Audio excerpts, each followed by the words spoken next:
Vision के basis पर तो डिसेबिलिटी कैलकुलेट करना बहुत आसान होता है, बट विजुअल फील्ड के बेसिस पर भी डिसेबिलिटी मिलती है। अब अगर आपको डिसेबिलिटी विजुअल फील्ड के बेसिस पर क्लेम कर रहे हैं तो आपको कौन कौन सी जांचें पहले से करवा लेनी चाहिए, किन किन कंडीशंस में विजुअल फील्ड के बेसिस पर आपको डिसेबिलिटी दी जाती है और आप क्या उसके लिए एलिजिबल हैं या नहीं है, आज के इस वीडियो में मैं डॉक्टर पल्लवी मिश्रा इसी बारे में आपको जानकारी दूंगी। पूरी जानकारी के लिए मेरे इस वीडियो को एंड तक जरूर देखिएगा और अगर मेरा वीडियो आपको पसंद आता है तो मेरे चैनल को सब्सक्राइब करिएगा और मेरे इस वीडियो को बाकी लोगों के साथ में शेयर करिएगा। तो चलिए बिना समय गंवाए शुरू करते हैं आज का ये वीडियो। देखिए, जब भी हम विजुअल इम्पेयरमेंट की बात करते हैं, मतलब कि हमें देखने में दिक्कत हो रही है, तो उस केस में डिसेबिलिटी को हम दो तरीके से कैलकुलेट करते हैं। पहला होता है कि हमें दिख कैसा रहा है, उसके लिए एक स्नेलिंग चार्ट होता है, उसमें हम मरीज को बिठा के पढ़वाते हैं, जो बहुत कॉमनली है, आप लोगों ने किसी भी आई डॉक्टर की ओपीडी में देखा होगा। जो सेकंड क्राइटेरिया सरकार देती है वो हमारे विजुअल फील्ड का देती है। अब विजुअल फील्ड का मतलब ये होता है कि जैसे अगर मैं अभी देख रही हूँ तो मुझे चारों तरफ दिख रहा है, बट अगर मैं आंख के सामने एक ऐसा सर्किल सा लगा दूं तो ऑब्वियसली मेरा फील्ड कम हो जाएगा, मुझे आसपास की चीजें साथ से नहीं दिख रही हैं, मैं सिर्फ ये सेंटर की चीजों को देख पाऊंगी और इसी को हम लोग हमारा विजुअल फील्ड बोलते हैं। नॉर्मल सिनेरियो में तो 360 डिग्री हमारा विजुअल फील्ड होता है, बट कुछ कुछ बीमारियों में जिसमें कि हमारे पर्दे का जो पेरिफेरी का जो हिस्सा होता है, किनारे का जो हिस्सा होता है, वो खराब होने लगता है, तब हमारी विजुअल फील्ड कम होने लगता है। ये लगभग वैसा ही है जैसे आप एक सुरंग के थ्रू देखते हैं, तो जब आप एक सुरंग के थ्रू देखते हैं तो चारों तरफ की चीजें नहीं दिखाई देती हैं, बस बीच का हिस्सा दिखाई देता है। अब बीच का कितना हिस्सा दिखाई देता है उसके आधार पर हमारा विजुअल फील्ड का परसेंटेज डिटरमाइन किया जाता है। इसमें ध्यान रखने वाली कुछ बातें होती हैं कि देखिए, सबसे पहले तो जो आपकी बेहतर आंख है उसका विजुअल फील्ड कंसीडर किया जाएगा आपके डिसेबिलिटी के लिए। जैसे कि जब हम विजन के बेसिस पर डिसेबिलिटी देते हैं तो दोनों आंखों का विजन इंपॉर्टेंट होता है, पर जब हम लोग विजुअल फील्ड के बेसिस पर डिसेबिलिटी देते हैं तो जो आपका बेहतर आंख का जो विजुअल फील्ड होता है वो कंसीडर किया जाता है। पहली बात ये, अब विजुअल फील्ड हम लोग पता कैसे करेंगे, कि मैं कैसे मान लूंगी या किसी कोई भी डॉक्टर कैसे मान लेगा कि उस मरीज को कितना दिख रहा है, तो उसके लिए एक जांच होती है, विजुअल फील्ड कह लीजिए, HVF कह लीजिए, ऑक्टोपस कह लीजिए। ये तीन तरीके, एक ही चीज, लगभग एक ही जांच के नाम होते हैं, बस उसके नाम अलग अलग हैं। मोस्ट कॉमनली क्या नाम इस्तेमाल करते हैं हम लोग? HVF, Humphry visual field. अब हम्फ्री विजुअल फील्ड भी कई तरीके के होते हैं, 30-2, 24-2, 10-2, है ना। तो अगर आप विजुअल फील्ड के लिए जा रहे हैं जांचें कराने तो एटलीस्ट आपके पास 30-2 और 10-2 तो होना चाहिए। ये दोनों एक बेहतर आइडिया दे पाते हैं कि आपका एक्चुअली में विजुअल फील्ड कितना है। तो ये दोनों टेस्ट का ध्यान रखिएगा, HVF 30-2 और 10-2।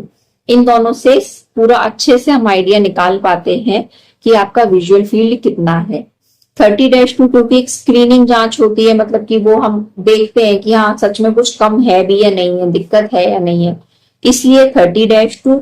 10-2 इसलिए कि उससे एग्जैक्टली आपका विजुअल फील्ड कितना है वो पता चलेगा, तो वो एक बेहतर जांच है या कह दो ज्यादा रिफाइंड जांच है। तो ये दोनों जांचें अपने पास में होनी चाहिए। दूसरा, विजुअल फील्ड हमारा सेंटर ऑफ फिक्सेशन क्या है उसके आधार पर निर्धारित होता है। अब क्या होता है सेंटर ऑफ फिक्सेशन? जैसे अगर आप मान के चलिए, अगर मैं अपने आप को बिल्कुल शीशे में देखूंगी और मेरा सारा ध्यान मेरी इस बिंदी पर केंद्रित है, तो ये बिंदी मेरा सेंटर ऑफ फिक्सेशन है। अब इस बिंदी पर ध्यान केंद्रित करते हुए मैं कितना देख पा रही हूँ, that is my centre of fixation.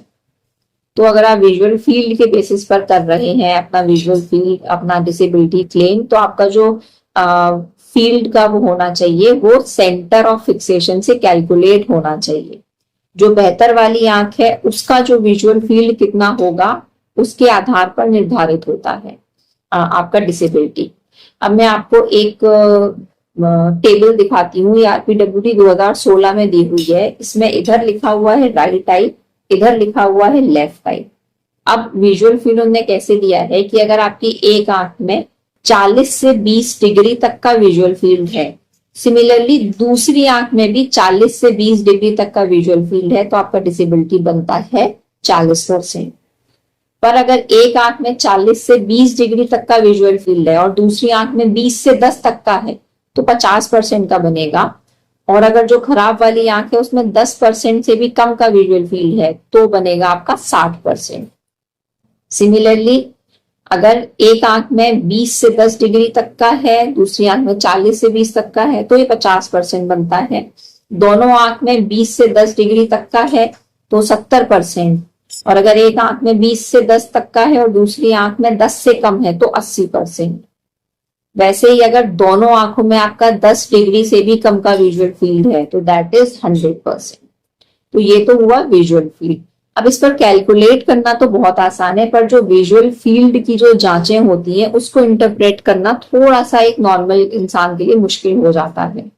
तो आपको एटलीस्ट उसमें अपना टेस्ट देखना पड़ेगा कि 30-2 है, 24-2 है या 10-2 है। और अगर जरूरत पड़े तो आपको अपना एक 10-2 का टेस्ट करवा लेना चाहिए। ये बस मैं आपको इसलिए बता रही हूँ कि आप विजुअल फील्ड आप मन में ये लेकर जाएंगे कि मैं विजुअल फील्ड के बेसिस पर अपना डिसेबिलिटी क्लेम करूंगा, फिर आप वहां जाएंगे डॉक्टर 10-2 लिख देगा तो ऑब्वियसली एक आपका चक्कर लंबा पड़ जाएगा और आपका जो टाइम वेस्ट होगा सो अलग है। तो बेहतर है कि एटलीस्ट एक 30-2 और एक 10-2 का टेस्ट अपना जरूर लेकर जाइए। इसके अलावा आपकी अगर कोई भी और जांच है, ओसीटी, फंडस फोटो, जो भी जांचें हैं वो सारी जांचें अपनी लेकर जाइए जब आप ये डिसेबिलिटी क्लेम करने जाते हैं। तो उम्मीद है ये विजुअल फील्ड के बेसिस पर डिसेबिलिटी की जानकारी आपको पसंद आई होगी। और एक बात और इम्पोर्टेंट, किन किन बीमारियों में विजुअल फील्ड कम होता है? काला पानी, ग्लौकोमा, समलबाई, रेटिनाइटिस पिगमेंटोसा, अगर आंख में लेजर हुआ है, कोई पेरिफेरल रेटिनल डीजनरेशंस है, तो इन सारे केसेस में हमारी जो पेरिफेरी का जो किनारे का पर्दा होता है वो खराब हो जाता है और हमारा विजुअल फील्ड कम हो जाता है। आंख की बीमारी के संबंध में या डिसेबिलिटी के संबंध में अगर आप कोई और जानकारी चाहते हैं तो नीचे कमेंट बॉक्स में मैसेज कर सकते हैं या फिर आप मेरा ऑनलाइन कंसल्टेशन भी ले सकते हैं। मिलते हैं किसी और दिन किसी और वीडियो में, तब तक के लिए अपना ध्यान रखिए, अपनी आंखों का ध्यान रखिए। जय हिंद।